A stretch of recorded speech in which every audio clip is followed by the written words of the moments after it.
Voici le nouveau son de Zanzibar. Ces nouvelles chansons vont être enregistrées sur cassette et CD. La sortie de son deuxième album est prévue pour le mois de mai. Zanzibar est un groupe de Saint-Joseph.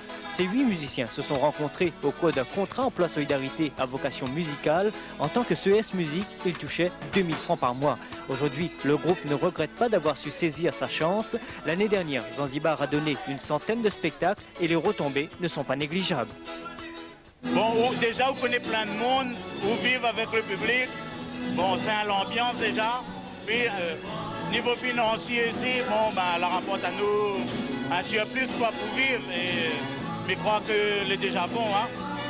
7 musiciens font aujourd'hui partie du groupe, seulement 3 sont toujours sous contrat emploi solidarité. Ce sont les derniers bénéficiaires puisque les contrats se terminent dans le courant de cette année 93. Les autres ont trouvé des petits boulots, ils sont maçons, agriculteurs ou encore secrétaires.